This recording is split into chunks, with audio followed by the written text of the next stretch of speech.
la primera de 5 sesiones de repaso de la teoría del buceo.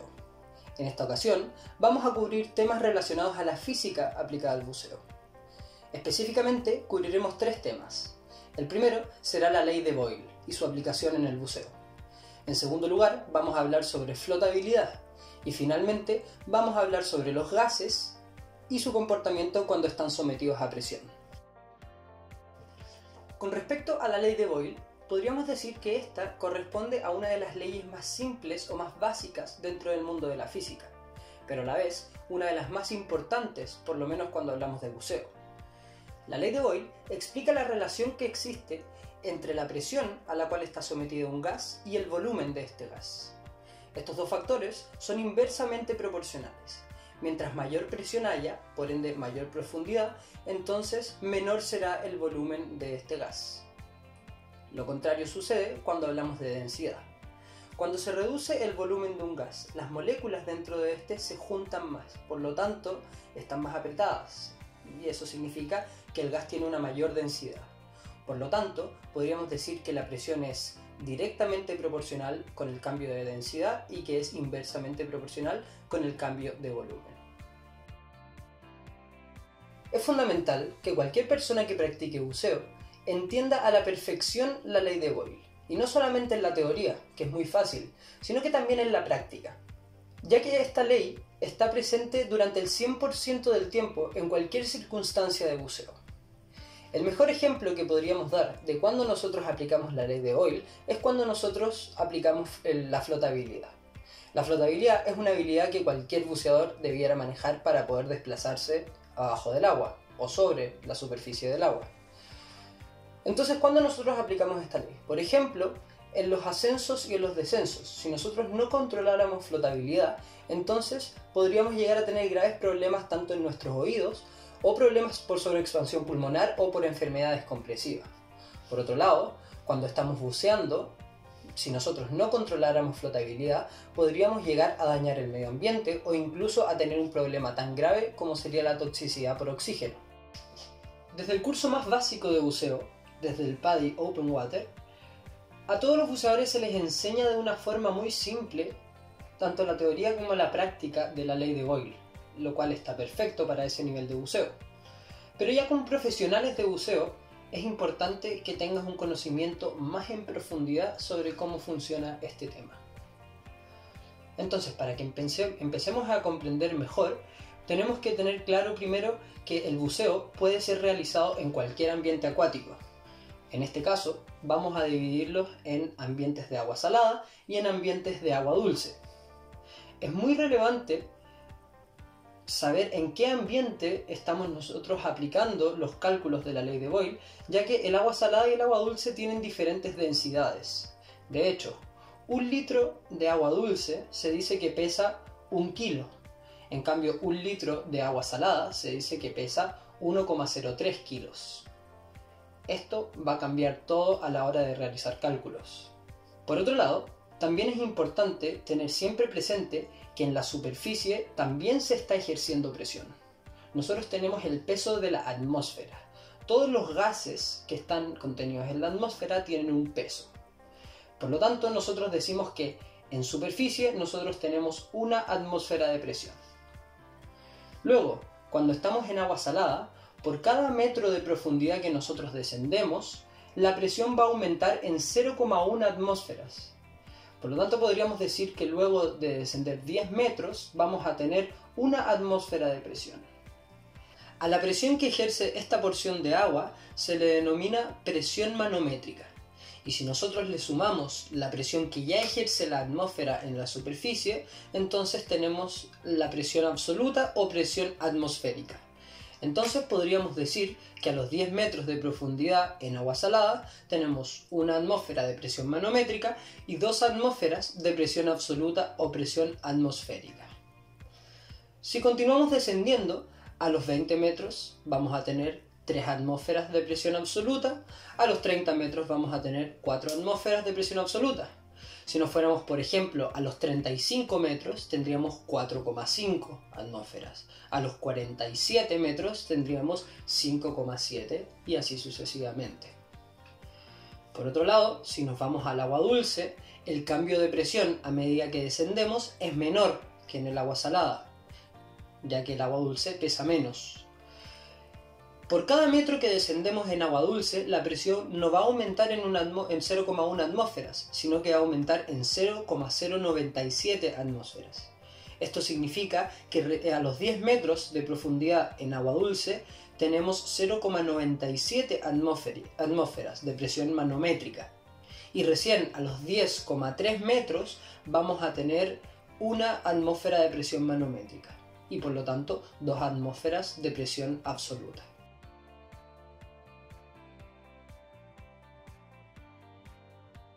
Debemos recordar también que cada vez que haya un cambio de presión, también va a haber un cambio en el volumen y en la densidad de un gas. Si nosotros quisiéramos calcular cuál es el volumen de un gas a una cierta profundidad, tendríamos que tomar el valor del volumen inicial en superficie y dividirlo por la presión atmosférica a la profundidad a la que queremos calcular, ya que el volumen es inversamente proporcional con la presión. En el caso de la densidad, que es directamente proporcional con la presión, nosotros tenemos que tomar el valor de la densidad inicial en superficie y lo tendríamos que multiplicar por el valor de la presión atmosférica a la profundidad que queremos calcular. Cuando hablamos de la presión, también la podemos calcular realizando una fórmula. En el caso del agua salada, nosotros dijimos que por cada metro de profundidad la presión aumenta en 0,1 atmósfera. Por lo tanto, una fórmula simple para calcular la presión sería multiplicar la profundidad a la que nos encontramos por 0,1. En este caso estaríamos calculando la presión manométrica. Si le agregamos una atmósfera, entonces sería la presión absoluta. También podríamos realizar una operación inversa, podríamos realizar una división y podríamos dividir la profundidad a la que queremos calcular la presión en 10. Ahí tenemos la presión manométrica y más una atmósfera tenemos la presión absoluta.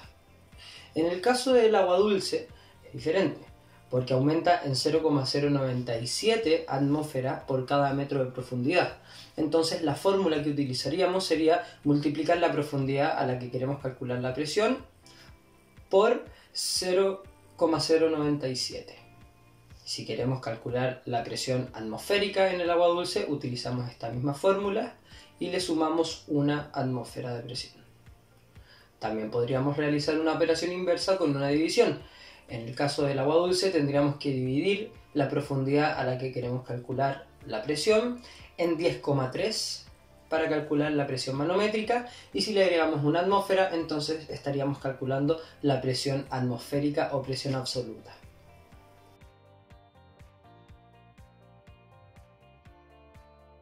Ya para ir finalizando esta primera sección, es absolutamente relevante destacar que a medida que aumenta la presión, también aumenta la densidad y por lo tanto también aumentará nuestro consumo del gas que estamos respirando abajo del agua. Este cambio en el consumo es directamente proporcional al cambio de presión y cambio de densidad. Por ejemplo, si yo me demorara en la superficie 30 minutos en respirar el aire en una botella normal de buceo, si yo me voy a los 10 metros donde tengo el doble de presión y el doble de densidad, entonces me voy a demorar la mitad del tiempo, o mi consumo va a ser el doble. Entonces, si me demoré 30 minutos en superficie, a los 10 metros yo me voy a demorar 15 minutos en consumirlo. Si yo me hubiera ido hasta los 20 metros para respirar, donde tengo 3 veces mayor densidad, entonces también me voy a demorar 3 veces menos tiempo en consumir el gas de esta botella. En ese caso serían 10 minutos. Por otro lado, es muy importante también tener claro que todos los cálculos que hemos hecho hasta ahora es asumiendo que todo el resto de los factores se mantienen constantes, que no hay variación, como sí lo podría haber en algunos factores que no hemos considerado hasta ahora. Por ejemplo, la temperatura. La temperatura varía muchísimo cuando nosotros hacemos buceo, dependiendo de los diferentes ambientes. Hay que tener claro que cuando hablamos de temperatura, esta puede afectar tanto al volumen como a la presión del gas de un objeto. Entonces aquí tenemos que distinguir entre dos tipos de objetos que pudieran contener gas. Podemos hablar de objetos flexibles o de objetos rígidos. Cuando nosotros hablamos de objetos flexibles, como por ejemplo sería un globo que se puede expandir y comprimir fácilmente, entonces si es que nosotros tenemos un aumento de temperatura, lo que va a hacer es que las moléculas van a empezar a interactuar un poquitito más rápido y el globo se va a expandir. En cambio, si tenemos un recipiente rígido, como sería el caso de una botella de buceo, al aumentar la temperatura, las moléculas también van a empezar a moverse un poquitito más rápido, pero como el recipiente no se puede expandir, entonces el volumen se va a mantener constante, pero va a aumentar la presión dentro de este recipiente. Al contrario sucede si es que nosotros disminuimos la temperatura. En el caso del recipiente flexible, al bajar la temperatura, las moléculas van a interactuar un poquitito más lento, la presión se va a mantener constante, pero el volumen se va a reducir. Y en el caso de un recipiente rígido, al disminuir la temperatura, el volumen se va a mantener constante, pero la presión es la que va a disminuir. El ejemplo más claro de esto es las botellas de buceo. Cuando nosotros cargamos una botella de buceo con un compresor o un banco de aire, la botella normalmente se calienta, ya que tiene muchísimo flujo de gas por dentro. Cuando pasan las horas, luego de haber cargado una botella de buceo y esta va perdiendo la temperatura, normalmente esta baja en unos cuantos bar su presión dentro. Y luego, cuando nosotros entramos al agua a bucear, también es común ver que la aguja del manómetro descienda un poquitito. Avanzando con nuestra clase, vamos a pasar al segundo tema. Vamos ahora a hablar sobre flotabilidad. La flotabilidad es un concepto que nos explica cuándo un objeto se hunde o flota o se mantiene a media agua. Inicialmente, la flotabilidad fue descrita por Arquímedes a través del famoso principio de Arquímedes.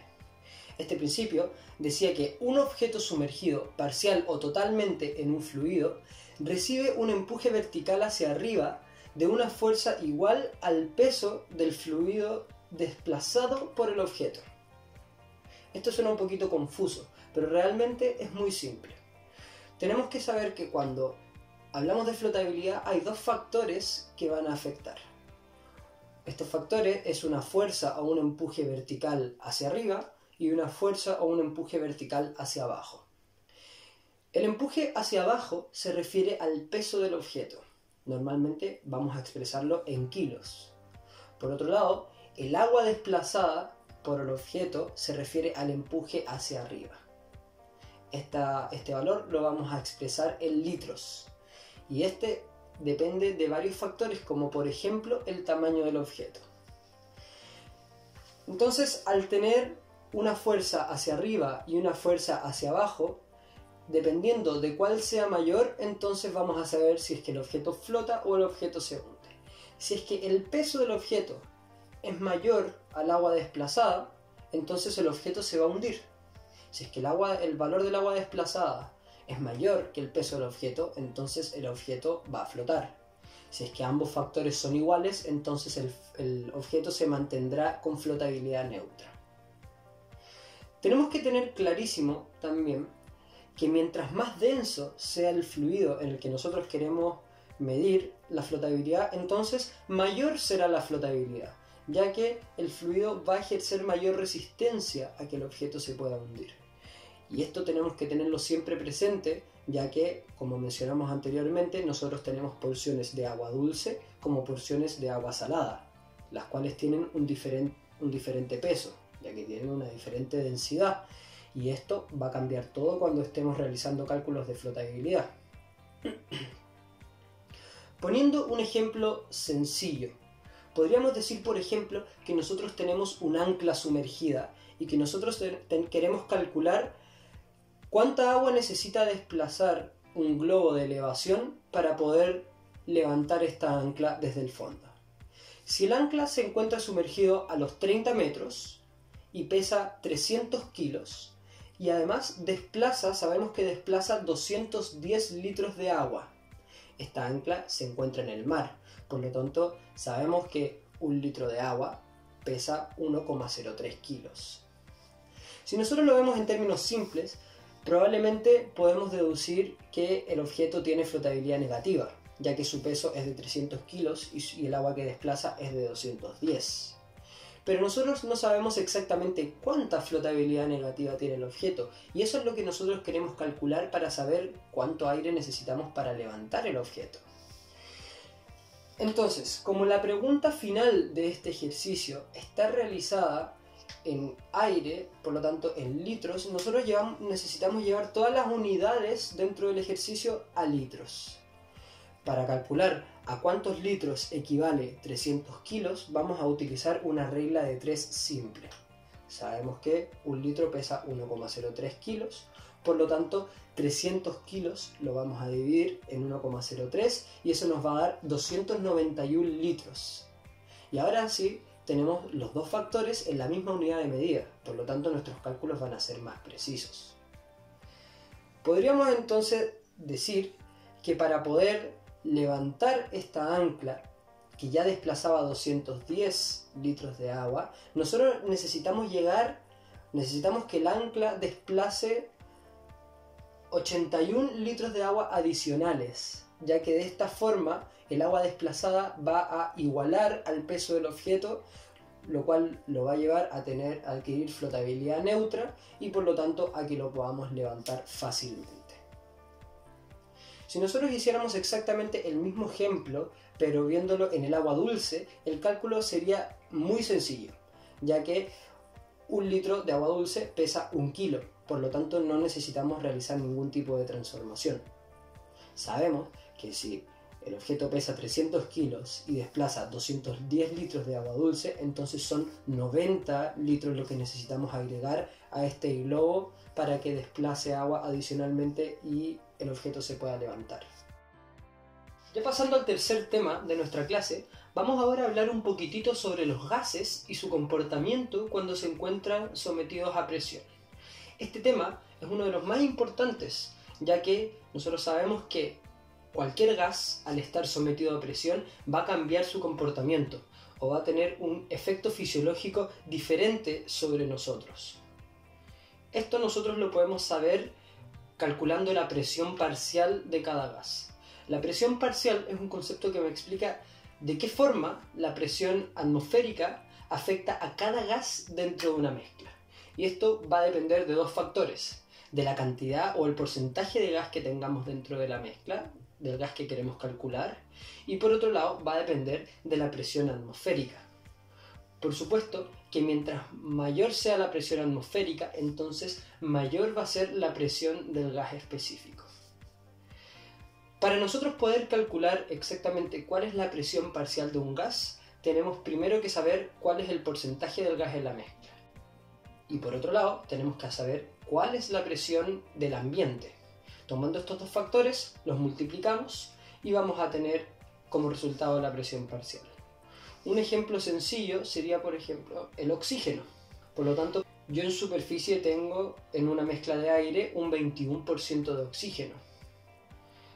Para calcular presiones parciales utilizamos la fracción de oxígeno. Por lo tanto, diríamos que tenemos 0,21 en cuanto a fracción de oxígeno. En superficie la presión atmosférica es 1. Podríamos decir que la presión parcial del oxígeno en el aire en la superficie sería de 0,21. Pero si empezamos a ir más profundo, esto se pone un poquitito más difícil. Cuando llegamos a los 10 metros de profundidad y tenemos 2 atmósferas de presión, entonces nosotros tenemos que multiplicar la fracción de oxígeno, que era 0,21, por la presión atmosférica, que serían 2 atmósferas. Por lo tanto, la presión parcial del oxígeno dentro de una mezcla de aire a los 10 metros sería de 0,42 atmósferas. Esto pasa a ser un tema muy relevante cuando nosotros utilizamos nitrox, ya que cuando nosotros usamos nitrox aumentamos la fracción de oxígeno dentro de una mezcla, lo cual va a hacer que nosotros podamos ir menos profundo, ya que el oxígeno, cuando alcanza una presión parcial de 1,4, entonces decimos que aumenta radicalmente su potencial de convertirse en tóxico. Por lo tanto, cuando buceamos con nitrox tenemos que siempre tener clarísimo cuál es la presión parcial a la que vamos a estar buceando. Otro ejemplo, para poder dimensionar la importancia de esto sería si es que yo, sin querer, dentro de mi mezcla de aire, tengo un poquitito de aire contaminado.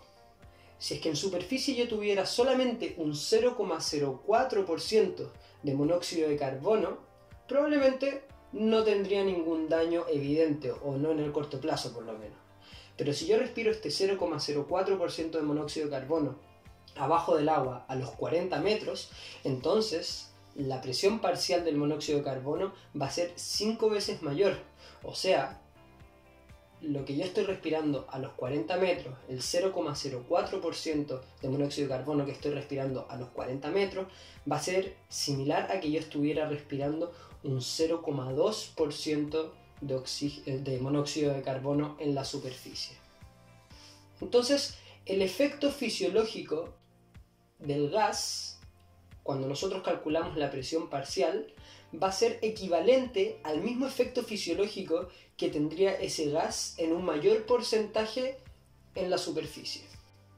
De esa forma, si nosotros a los 10 metros teníamos una presión parcial de oxígeno en el aire de 0,42 atmósferas, podríamos decir que respirar aire a los 10 metros es, en cuanto a efecto fisiológico, similar a que nosotros respiráramos una mezcla con un 42% de oxígeno en superficie.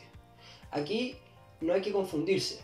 Nosotros tenemos claro que a medida que bajamos o que buceamos, el porcentaje de cualquier gas dentro de nuestra mezcla no va a variar. Nosotros seguimos teniendo un 21% de oxígeno cuando estamos a los 10 metros. Pero el efecto fisiológico que tiene sobre mí es equivalente a que yo estuviera respirando un 42% en la superficie, ya que su presión parcial es de 0,42. Por otro lado, tenemos que también entender cómo es el comportamiento de los gases cuando están sometidos a presión y en contacto con un líquido, que es el caso de nuestro cuerpo.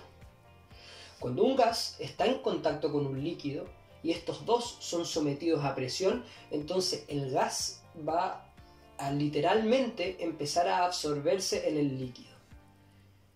Mientras mayor sea la presión o mientras mayor tiempo permanece el gas en contacto con este líquido y sometidos a presión, entonces mayor va a ser la absorción del gas dentro del líquido. Esta absorción de gas es paulatina y tiene un punto final. Cada gas en contacto con un líquido se va absorbiendo y cuando llega a su punto máximo decimos que llega a su punto de saturación. Esto es la base para que nosotros podamos entender la enfermedad descompresiva. ¿Por qué? Porque cuando, por el contrario, disminuye la presión, entonces el gas que ya estaba en estado líquido va a empezar a producir el efecto contrario. El gas va a volver a su estado gaseoso, por lo tanto se van a formar burbujas. Para que se forme una burbuja de gas, entonces tiene que suceder dos cosas. O que haya una disminución en la presión que sea muy rápida, o también podría ser que el tiempo que estuvo el gas expuesto en contacto con este líquido a alta presión fue muy prolongado. Por lo tanto, el ascenso o la disminución de presión tiene que ser muy baja. Vamos a poner un ejemplo claro. Si yo tengo una botella de agua mineral con gas, yo dentro de la botella tengo un espacio de gas, tengo un líquido y tengo un recipiente cerrado. Entonces, si yo empiezo a batir esta botella, lo que va a pasar es que va a aumentar la presión. De hecho, la botella se pone un poquito más dura. Y el gas que está dentro de la botella se va a empezar a absorber dentro del líquido. Si yo continúo batiendo la botella, entonces más gas se va a absorber dentro del líquido. Y esto significa que cuando disminuya la presión, entonces el gas nuevamente va a salir en estado gaseoso. Si nosotros miramos así, la botella no tiene ninguna burbuja, pero cuando empezamos a abrirla, vamos a hacer que empiece a liberarse presión desde dentro y por lo tanto sí se van a formar burbujas. Si yo abro la botella bien despacito, entonces se forman pocas burbujas o burbujas de pequeño tamaño. Si yo hubiera hecho lo mismo muy rápidamente, hubiera abierto de una vez la botella, entonces probablemente habría explotado. Se habrían formado demasiadas burbujas o burbujas muy grandes. Y esto es lo que explica la enfermedad descompresiva. Cuando nosotros estamos buceando, mientras vamos bajando y mientras estamos abajo del agua, el nitrógeno del aire que estamos respirando se va absorbiendo en nuestros tejidos y en nuestra sangre. Pero lo contrario sucede cuando nosotros disminuimos la profundidad. Disminuye la presión y por lo tanto el nitrógeno que ya se absorbió en nuestros tejidos va a empezar a liberarse en forma de burbujas. Es normal que nosotros tengamos algunas burbujas después de cualquier buceo, pero si las burbujas están en exceso, nos podría producir lo que llamamos la enfermedad descompresiva. Vamos a hablar más sobre este tema en la sección de fisiología, por lo tanto ahora no vamos a mencionar más detalles. Lo único que es relevante que sepamos es que hay dos factores que van a afectar o que van a potenciar la formación de burbujas.